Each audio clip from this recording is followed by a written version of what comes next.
The best way to remove yourself one step from your business is to actually write down step by step how you do things on a day-to-day basis. These are called standard operating procedures, better known as SOPs, and that's what we're going to go through in this video. Let's say you've got a sales team that's doing well, you've got ads that are printing money, and at this point, you have too many leads coming in, they're falling through the cracks. Maybe you're not following up with them enough anymore. Maybe you have to raise your prices almost because you have too many opportunities coming in. It's like, okay. Or you have a fulfillment problem.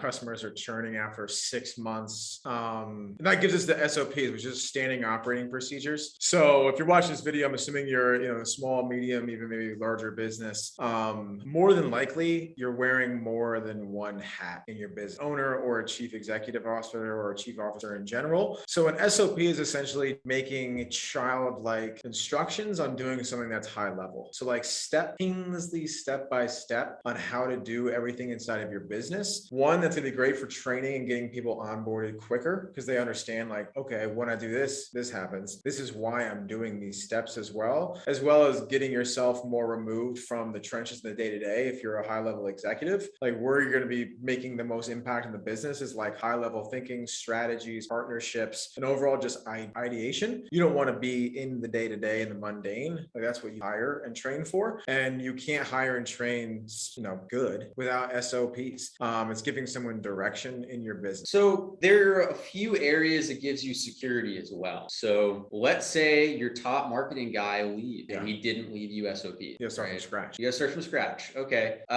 If you have someone write out the step-by-step SOP for how they're doing a task, once they've done it a couple times, you find out they're repeating it. They're doing it a lot. Yeah. Once you've written it out, now you can look at it linearly on a piece of paper and go, oh, why are we doing that step? Right? It gives you clarity and it gives you visibility into what's happening. And also, if you wanted to bring on a new person, it's super easy, but then also it helps you sell your company, right? So you can show an investor, these are all the things that are mapped out. They're like, what if your people leave or whatever, when you quit or whatever it is, you say, oh, we have every process ironed out. You can train a monkey to do this, whatever it is, right? Yeah, especially org charts. Those are huge as well. And then it's a problem so when I was leaving my last company, I recorded SOPs for things, but there was one thing I forgot to do, which was at every decision tree, I did not record a training about my thought process for why I approached a situation the way I did. So at every crossroads where there's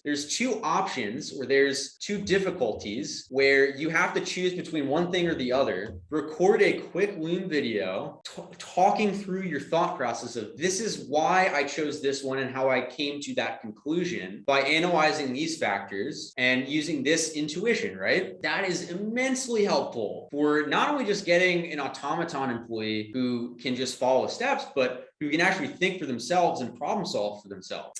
The other nice thing about having SOPs is it helps you find things to automate. So if you've got a whole process written out for something, you can bring that to a software person and go, hey, you think you could write an automation that can do this? They say, well, not the whole thing, but we can do this. And then you go, oh, wow, 80% of our fulfillment process just got automated overnight. Yeah. It's incredible how many repetitive, tedious tasks we have our administrative people, our low-level people do that easily could be automated, right? Especially in sales. I mean, we're automating cancer detection, people. We have a machine learning algorithm that can identify skin cancer as well as a dermatologist, right? You think we can't automate some parts of your business? So two easy ways to record SOPs. So Tango is cool because it records every keystroke, every operation you're making in the browser.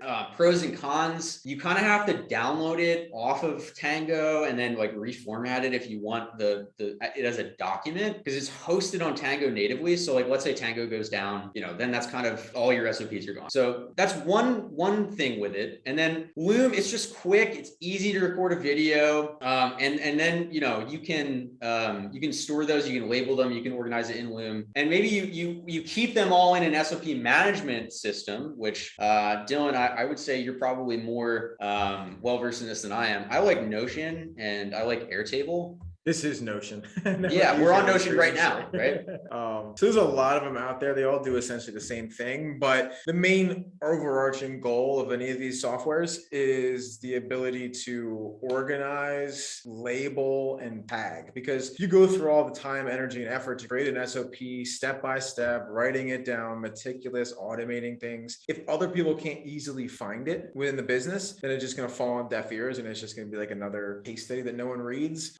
So making sure that it's easy to find, easy to digest, and you can update them. And obviously your business is going to be maturing down the road, and SOPs will become outdated at a point. So you want to be able to make sure you find it, update the new processes that you do use, and just have it so your entire team can access. Yeah, and a bit about picking your SOP software and really any tools in general. That this may be the most important thing in the entire video. We want this to be evergreen. Go on G2 and then type in operating procedure or project manager. You'll look at the ratings. You'll look at what people say one software is better than the other, and you can free trial them or whatever. Yeah, they're all pretty cheap. But you will figure out that's where all of us really look for which software to use, which tool to use. That will always be a good resource, presumably, for maybe in 5 years from now you're watching this and Notion's not the default anymore. You go on G2, you'll know what it is. And this is something that I'm not good at SOPs personally. I'm more of a high level thinker and a doer. So I would just do things and never really write them down. It took me to hire an operations individual to be like, all right, don't slow down. Like, we got to map out what it is you're doing it, why you're doing it, and your thought process. So this would be a great opportunity if you're not good at SOPs or you're not good at just systematizing your brain,